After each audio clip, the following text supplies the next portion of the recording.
Hi, my name's Garry and I've been coaching rowing for 20 years. Now, rowing is a fantastic sport that works both your cardio system and your muscles, so you get the benefit of a full body workout and can achieve some great results. But you don't need to be near a vast body of water in order to benefit from rowing. You can achieve the same things from an indoor rowing machine, and with the help of Shanika here, I'm going to show you how.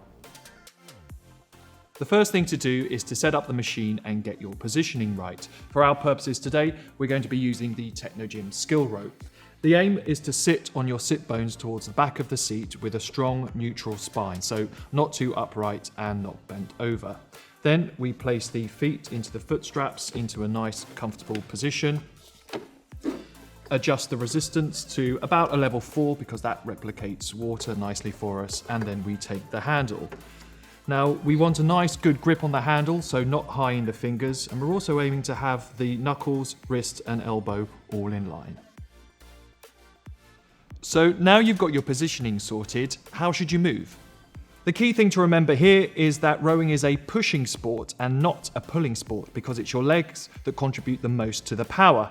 The rowing stroke is broken down into 2 phases. We have the power phase and the recovery phase, which come together to form one continuous stroke. The power phase segments are run like this. We have legs, trunk, arms, and this is followed by the recovery phase, which is arms, trunk, legs. And they form one continuous loop for the rowing stroke. The key thing that we're looking for here is that the handle should never stop moving. That's the basic movement, but let's look a little bit deeper at the phases. So at the beginning of the power phase, the shins will be vertical, the arms will be straight but not locked, and the hips will be rotated forward. We begin the phase by pushing off with our legs.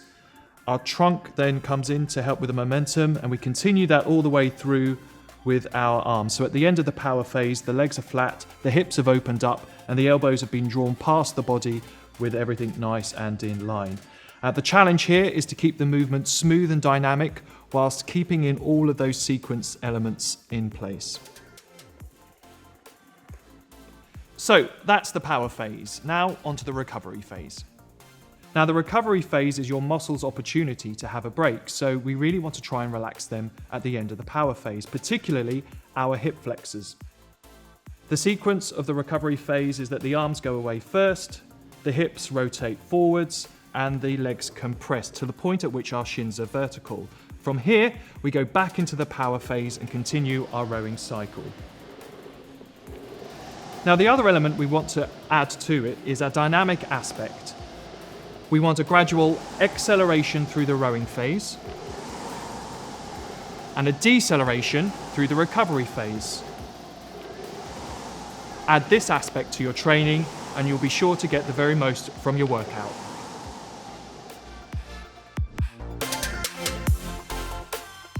So those are all the key elements of the rowing stroke. The thing to remember here is that rowing isn't a natural movement, so practicing these sequences in order will really pay dividends. For more information and sporting tips, be sure to visit nuffieldhealth.com.